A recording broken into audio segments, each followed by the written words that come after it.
Strike. Strike without warning.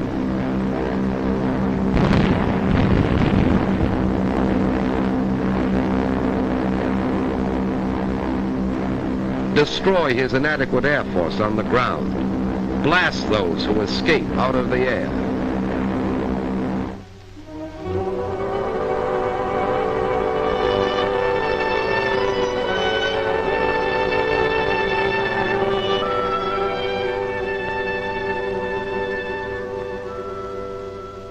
Strike again with your bombers. Wave after wave. Again and again.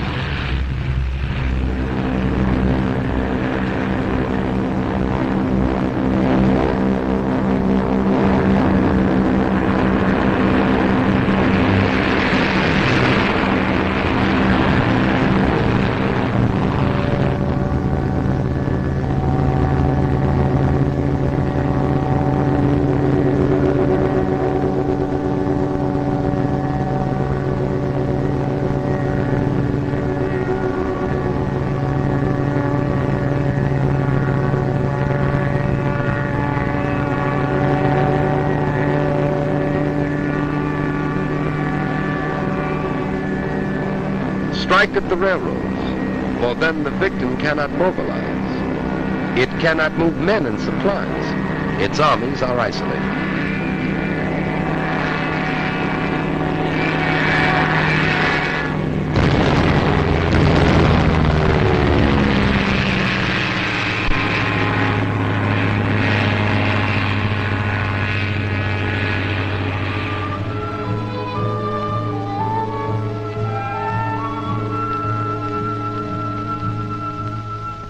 Strike on the sea.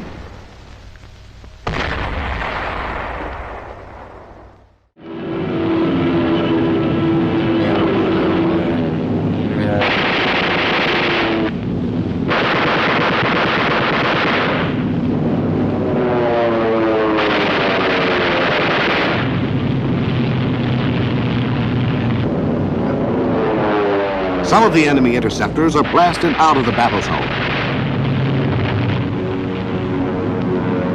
Despite opposition, the bombers push on deeper into enemy territory, their progress mapped by vapor trails.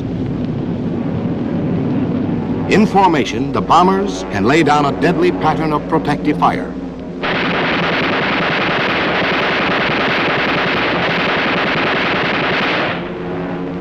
Nevertheless, the enemy fighter attacks, plus the anti-aircraft barrage, take their toll. Our planes begin to show damage. Some drop behind. Above the battle, the enemy commander locates the stragglers. His fighters close into the kill. This is called the big lead. Look at the battle from the German angle,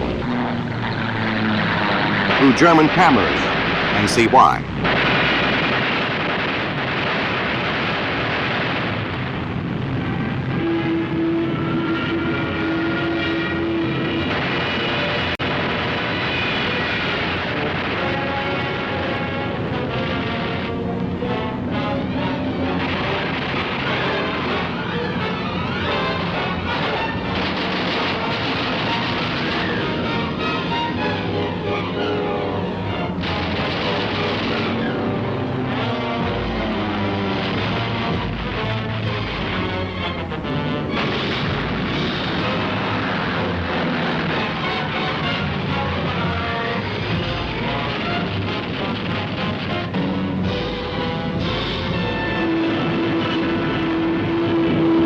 But the main body of our formation closes in on the target.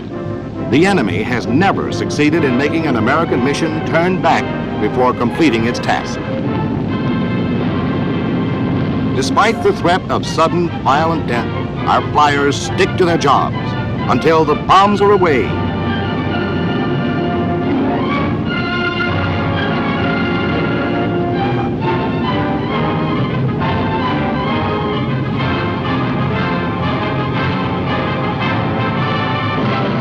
Until the target is destroyed.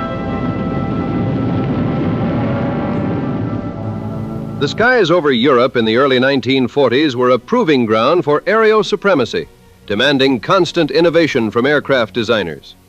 Amidst the roaring engines and anti-aircraft fire, a new silhouette emerged from the German hangars, bearing the designation Messerschmitt Me 410 Hornisse, or Hornet. Evolving from the deeply flawed Me 210, which had plagued the Luftwaffe with aerodynamic instability, the 410 was an urgent attempt at redemption. Engineers lengthened the fuselage and installed more powerful Daimler-Benz 603A engines, transforming a dangerous liability into a remarkably capable heavy fighter and fast bomber. A striking feature of the Hornet was its heavily glazed canopy, placing the pilot and rear gunner in a tandem configuration that offered exceptional visibility.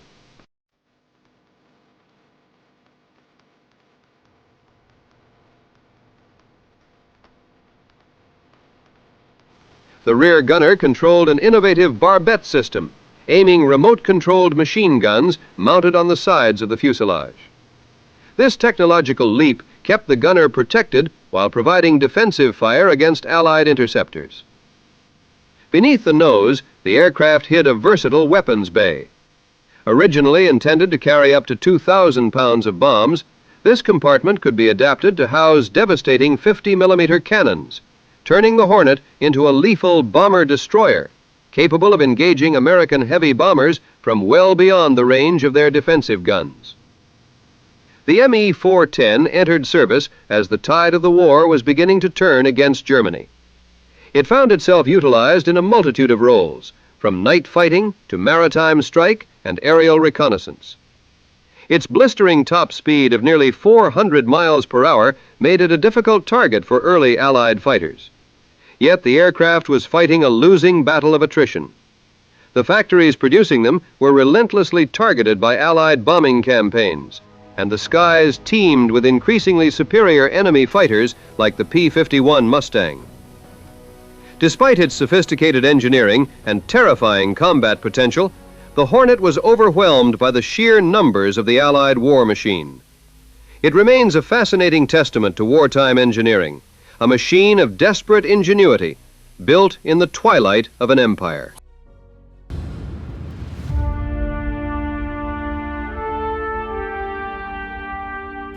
By 1944, the fight for civil rights and the fight for global freedom intersected violently in the skies above Italy and Germany. Men who had been forced to sue their own government just for the right to serve as aviation cadets were now strapping into high-performance fighters to defend it. The Tuskegee Airmen fought a grueling two-front war, overcoming systemic racism at home before ever engaging the Luftwaffe's finest interceptors.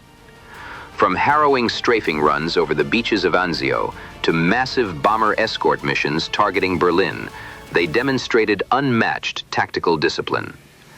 During their tenure as escort fighters, they gained immense respect from vulnerable bomber crews who began specifically requesting the Red Tails for protection. Their flawless dedication helped dismantle the Axis war machine and laid the undeniable groundwork for the total desegregation of the military. On the other side of the world, other air forces are spearheading the attack on Tokyo. In December 1943, Cape Gloucester, a projection off the western end of New Britain, was bombed, strafed, and softened up prior to an amphibious landing by the ground forces. In the 2 weeks preceding the H-hour of this D-Day, B-25s flew 511 of the 1,215 sorties against this objective.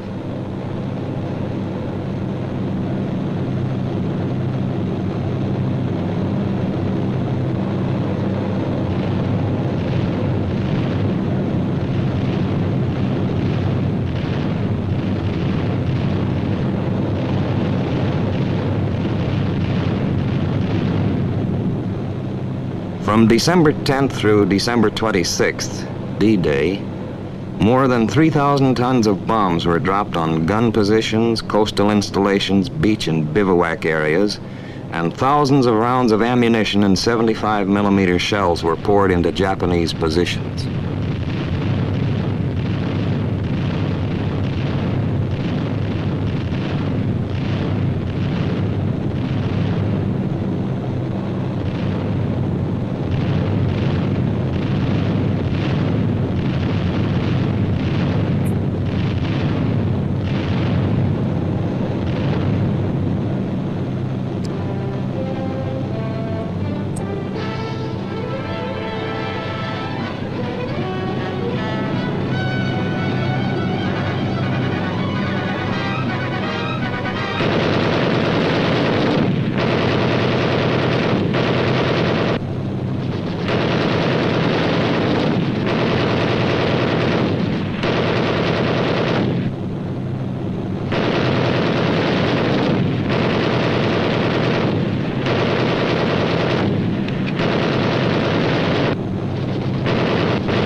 Today, the huge missions over Europe must be carefully and elaborately planned. Our flyers can expect any trip to develop into a major air battle. At a dozen scattered airfields, the bombers are assembled and moved to the starting lines.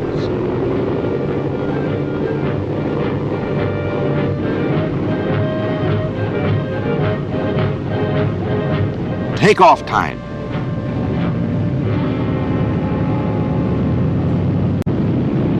And the imposing forts and liberators thunder into the gray English dawn.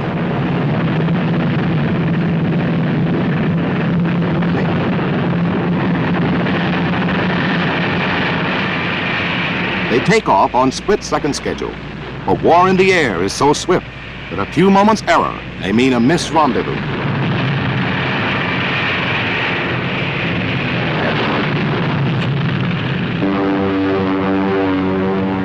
At the fighter fields, thunderbolts are ready.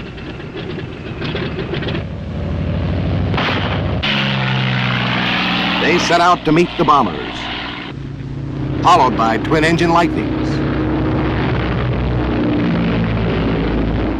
The two groups make rendezvous over the English Channel, and with the fighters patrolling the skies around the bomber formation, the Air Armada moves into enemy territory.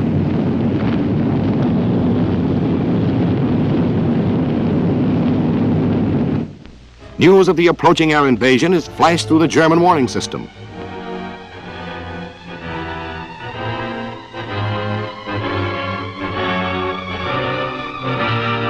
Coastal anti-aircraft batteries fill the skies with high explosives.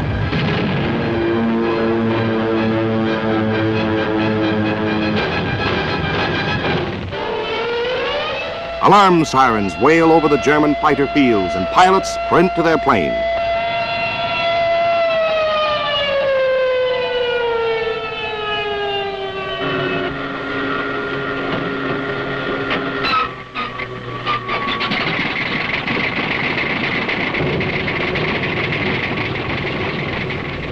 In a few minutes, deadly Focke-Wulfs and Me-109s are on their way to challenge our men and planes.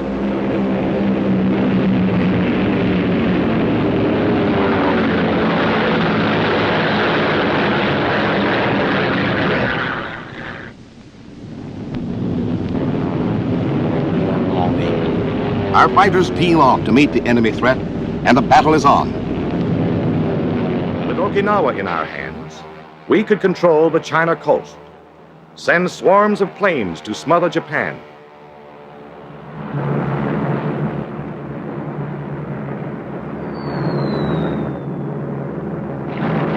We were reaching for the throat of an empire. The risk must be taken.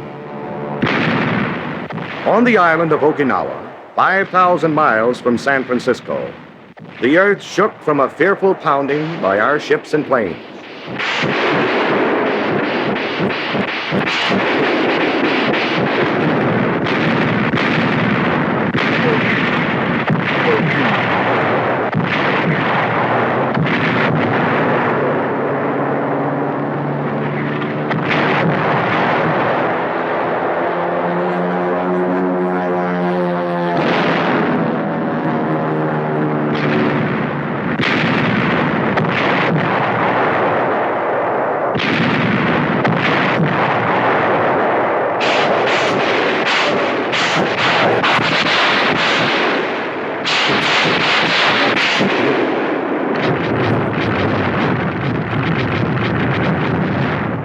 To the south, our British allies were hurling their naval might at the bypassed fortress of Formosa.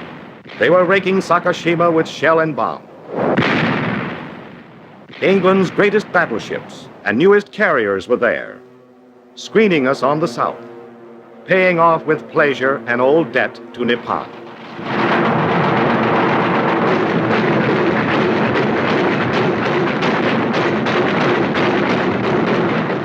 On the northern flank, Admiral Mark A. Mitcher's tireless Task Force 58 stepped up its 2-week-old aerial assault on Kyushu and the enemy home islands.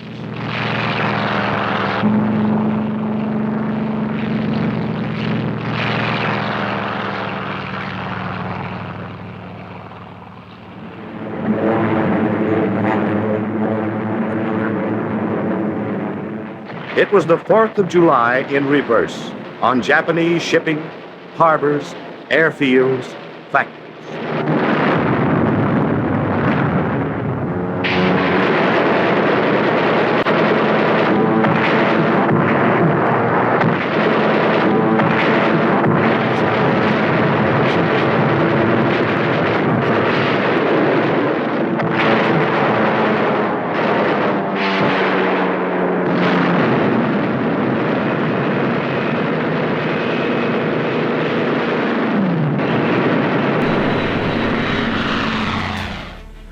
Above the brutal jungles of New Guinea, a unique breed of aviator fought a very different kind of war. Stripped of heavy armament to maximize speed and altitude, the F-5 Lightning was a custom-made machine designed for a solitary purpose: aerial reconnaissance. The men who flew them were often top-tier fighter pilots, reassigned to operate the K-17 and K-18 cameras instead of firing machine guns. Operating without the comforting protection of a squadron, these lone wolves ventured deep behind enemy lines. They faced intense anti-aircraft fire and aggressive enemy fighter patrols, relying entirely on their piloting skills to survive. The intelligence they gathered dictated the movement of entire armies, yet they bore the dismissive nickname Photo Joe. We are uncovering the unglamorous, high-stakes reality of the unarmed heroes who supplied 90% of Allied air intelligence and quietly turned the tide of the global conflict.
After the airfields, next on our shopping list came control towers, fuel tanks, power stations, factories. I liked the airfields better.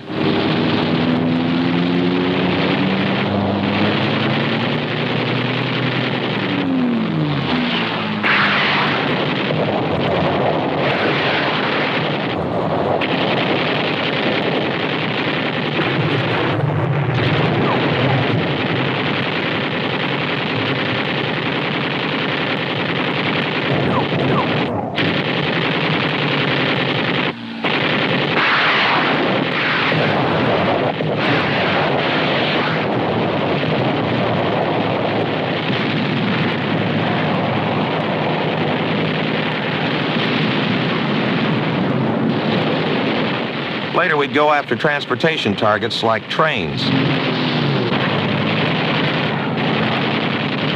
505 from Osaka was sometimes a little late.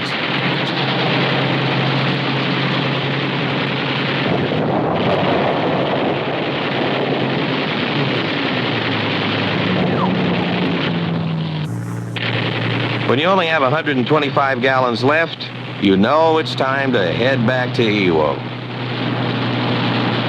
On the way out, if we had any ammo left, naturally we'd leave our calling cards anywhere we could.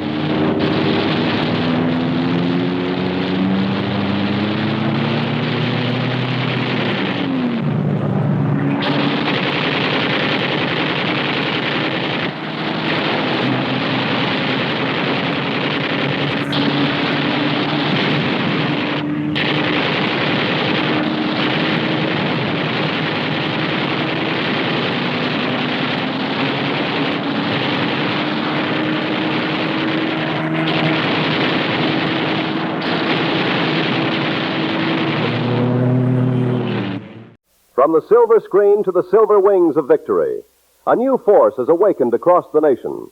The call has gone out, not just for machines, but for the men who will master them. And leading the charge is a face known to every moviegoer in America, Lieutenant James Stewart.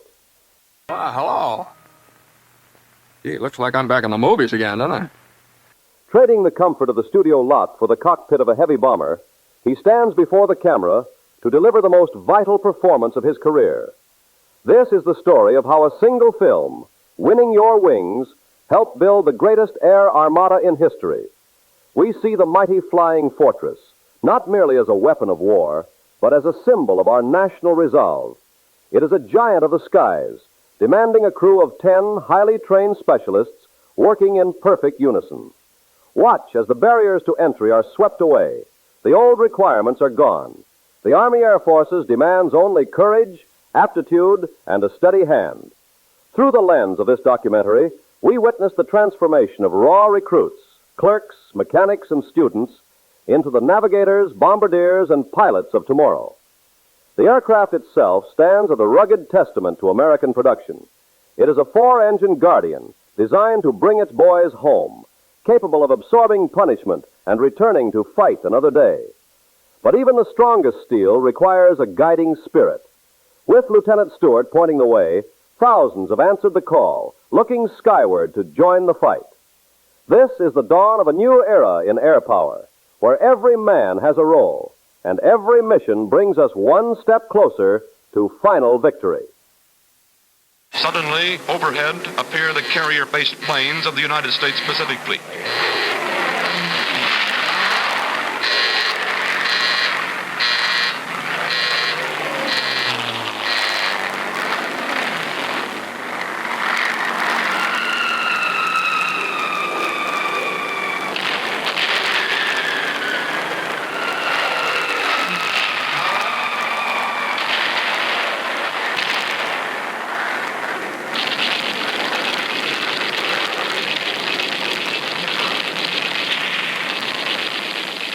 Dive bombers penetrate the Japanese fighter screen, penetrate the Japanese anti-aircraft screen, and catch the enemy carriers. 5 minutes after the attack begins, 2 great Japanese carriers, Akagi and Soryu, lie broken in the water. 5 minutes after the attack begins, American naval aircraft assert their dominance over the surface ships. The orthodox naval doctrine of a battleship war is destroyed by air power.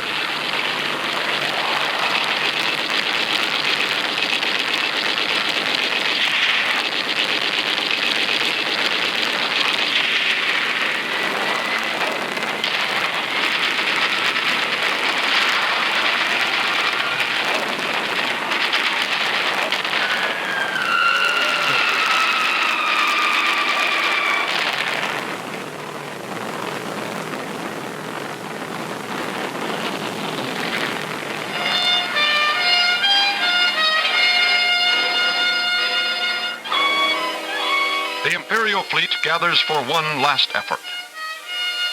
On the enemy carrier, hear you, are the remnants of Japan's first-line naval pilots. They are told, at all costs and with all sacrifice, attack the American carriers.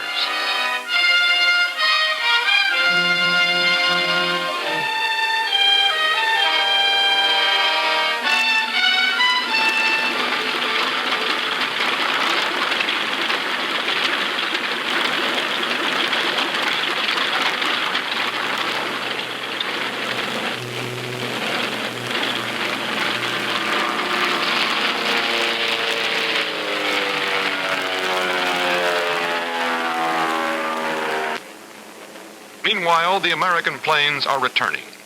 2 American torpedo squadrons have been wiped out, and the survivors, low on gasoline, have difficulty finding their ships.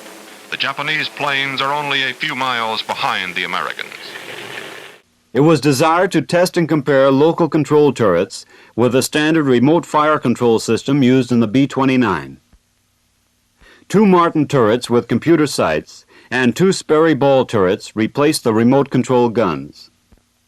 Most interesting armament installation is 2 Emerson barbettes installed in the nose. The barbettes are controlled by a GE pedestal sight similar to that used for remote control in the B-29. Satisfactory performance of remotely controlled guns has reduced interest in locally controlled turrets for the B-29.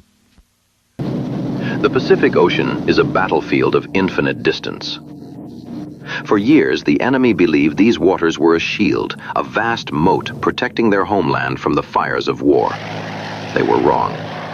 We are witnessing the culmination of the greatest logistical achievement in history, the conquest of the air over Japan. The instrument of this victory is the Boeing B-29 Superfortress, a machine so advanced it renders all previous bombers obsolete.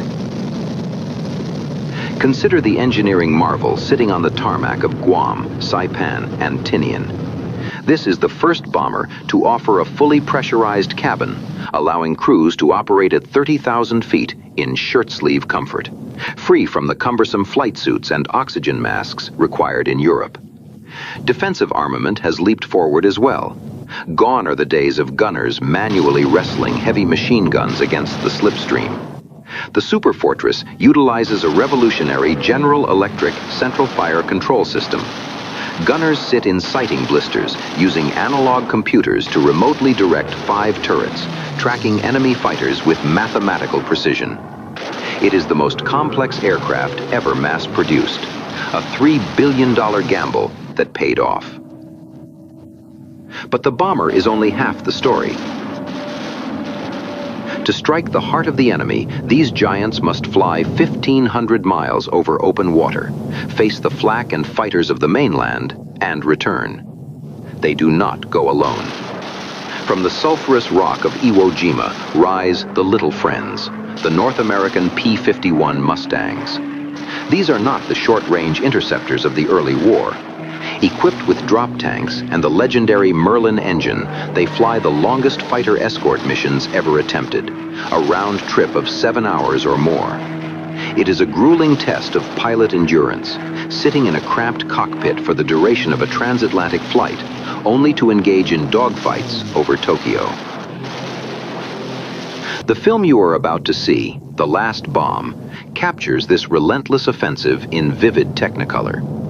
It documents the sheer scale of the 21st Bomber Command under General Curtis LeMay.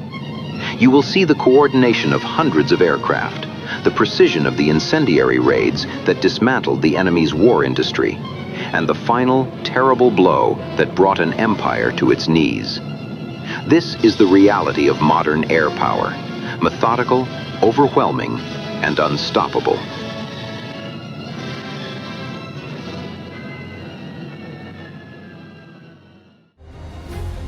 Every aircraft has a story that deserves to be told.